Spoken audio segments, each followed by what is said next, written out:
Bonjour à toutes et à tous, bienvenue sur Grand Lille TV en ce lundi 2 juillet, ravi de vous retrouver pour une nouvelle édition de journal de la rédaction en images en 8 minutes, ensemble un tour complet de l'actualité du Grand Lille avec bien évidemment d'abord vos prévisions météo, une nouvelle semaine démarre mais l'ambiance estivale se maintient partout dans la région, peut-être quelques nuages du côté du littoral Côte d'Opale mais ici à Lille, on profitera bel et bien du soleil pour tout le monde, jusqu'à 27 degrés de prévu cet après-midi pour les maximales. Demain, le soleil est de nouveau annoncé dans la région, avant une petite baisse des températures peut-être en fin de semaine. On en reparlera avec la météo complète bien sûr après ce journal. À la une d'abord en image de la mobilisation, vendredi à Lille devant le conseil régional des parents d'élèves et enseignants du lycée Charlotte Perriand à Genêt. Ils demandent le maintien du BMA, le brevet des métiers d'art, filière professionnelle spécialisée dans les métiers du bois, comme l'ébénisterie. À la rentrée, le rectorat prévoit de fermer cette formation, ce qui obligerait donc les élèves de la région à aller jusque Saint-Quentin, dans l'Aisne, dans l'unique lycée des Hauts-de-France qui proposera encore ce BMA. Aujourd'hui, ce collectif de parents et enseignants assure pourtant avoir déjà plusieurs dossiers d'inscription pour l'année prochaine à Genêt. Vendredi, une délégation a donc été reçue par le conseil régional, mais sans garantie d'obtenir gain de cause pour la prochaine rentrée. Explication au micro d'Idil Gunay. Ces élèves viennent de loin, ils viennent de la côte, ils viennent de la région de Lille et des environs, et pour eux c'est réellement très compliqué d'aller faire la route jusqu'à Saint-Quentin chaque semaine. Même en étant interne, ça paraît très compliqué. Il y a quand même beaucoup de monde sur l'agglomération lilloise, la métropole. Saint-Quentin, c'est une grande ville aussi, mais je pense qu'il y a moyen de remplir au moins 2 sections de 15 élèves dans ces sections brevet des métiers d'art, à partir bien sûr des collégiens du secteur. Dans l'actualité également, sur Grand Lille TV, dans ce journal, l'appel d'une mère de famille à Tourcoing. Il y a quelques jours, son fils, Arthur, âgé de 10 ans et scolarisé en CM1 à l'école René Lecoq, a été privé de sortie scolaire de fin d'année pour cause de travail en retard à rattraper. Le garçon souffre en fait de troubles de l'attention, d'une hyperactivité qui se manifeste notamment par des crises d'angoisse, des tics nerveux. Sa santé psychologique est également très fragile. Il a déjà fait une tentative de suicide à l'école cette année. Et pour sa mère, cette interdiction de sortie n'arrange en rien la santé de son fils, meurtri d'être ainsi exclu. Elle dénonce un motif d'interdiction de sortie comme prétexte pour empêcher Arthur de profiter comme les autres.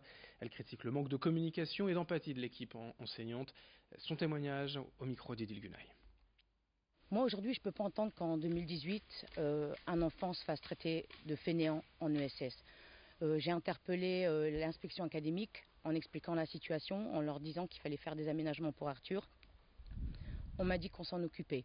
Mais aujourd'hui, j'ai pas de réponse et la situation d'Arthur évolue au niveau de ses crises d'angoisse, l'anxiété et là, la goutte qui a fait déborder le vase, la sortie. Privé de sortie scolaire parce que trop de travail à rattraper. Donc on se rend compte qu'il y a trop de travail à rattraper le 28 juin et on prive un enfant de sortie scolaire. Le message même pas dans le cahier de correspondance, sur une feuille 3 cm sur 8, transmis à Arthur. Donc Arthur est rentré à 17h30 en ayant développé de nouveaux symptômes, donc dû à l'angoisse. Je lui ai demandé mais comment ça se fait que tu es privé de sortie. Il m'a dit écoute je sais pas, pourtant de ce que j'ai entendu il a quand même fait beaucoup d'efforts, il n'y a plus de crise, beaucoup d'efforts pour la fin d'année, donc voilà, rien qui justifie et pas nécessairement le travail quoi. Il le vit très mal parce qu'au-delà de ça, il y a aussi un problème de surpoids. Donc, je veux dire, rien ne facilite effectivement l'intégration d'Arthur au sein de l'école. Je comprends effectivement que ce soit compliqué pour les enseignants de se retrouver à ce genre d'enfant. Mais Arthur a des droits et l'école doit faire ce qu'il faut pour mon fils. Donc là, aujourd'hui, j'ai contacté mon avocate. Si j'ai pas une réponse soit de l'inspection ou au moins un contact avec la directrice, j'envisage réellement de porter plainte. Parce qu'aujourd'hui, les droits de mon fils ont été bafoués. Si je m'en réfère à la loi du 11 février 2005, ils ont été clairement bafoués. Si on regarde le programme de l'inspection académique, l'enseignant est très loin de son rôle. Aujourd'hui, moi, je ne peux pas entendre ça. Moi, ce que je veux, c'est jusqu'en mois de septembre, quand Arthur va commencer son CM2, avoir une réunion avec tous les professionnels, qu'on reparte sur de bonnes bases, mais effectivement, que tout le monde prenne en compte que chaque enfant est différent. Et de notre côté, suite à cet appel d'une mère de famille, nous avons contacté directement la direction de l'école René Lecoq à Tourcoing, qui n'a pas souhaité s'exprimer sur le cas d'Arthur.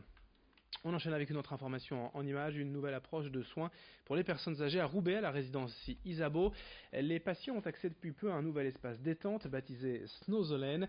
La technique vient en fait des Pays-Bas, non médicamenteuse et multisensorielle. Elle permet d'entrer en contact avec des personnes présentant des pathologies neurodégénératives ou psychiatriques.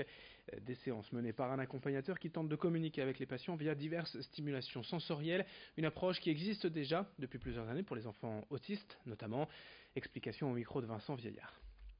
Ça concerne les résidents qui ont des démences, des pathologies psychiatriques et des gens qui ont peu de communication verbale, voire pas du tout. On va entrer en communication avec eux par différents autres biais, par le tactile, par le sensoriel, par le toucher, l'auditif. Le but, c'est de créer un moment privilégié avec la personne, être dans un petit cocon entre la personne formée et le résident, afin de mettre le résident en condition pour essayer de s'apaiser, de profiter du moment, de se sentir écouté et libre de ses actions. En bref, hier après-midi à Roubaix, une petite fille de 8 ans a été percutée par une voiture dont le conducteur a perdu le contrôle. Elle jouait alors en fait sur le trottoir rue Bourgelat dans le quartier du Fresnoy à Macquellery quand elle a été renversée. Gravement blessée aux jambes, la fillette a été conduite à l'hôpital. À Lille, un ado de 18 ans écroué jeudi pour homicide volontaire dans le cadre de l'enquête sur le meurtre d'un toxicomane en mai dernier. Ce dernier avait été roué de coups pendant une dizaine de minutes alors qu'il venait chercher sa drogue, selon une source proche de l'enquête. Dans ce journal, pour terminer, un anniversaire, les 45 ans de l'Orphéon Jazz Band Circus à Tourcoing ce week-end. L'orchestre a été fondé en 1973 par une bande de copains qui ne voulaient plus encore jouer toujours le même répertoire en marchant au pas. Ils ont créé leur propre fanfare avec leur code à eux.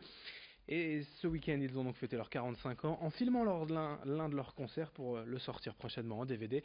Un petit extrait pour Grand Lille TV.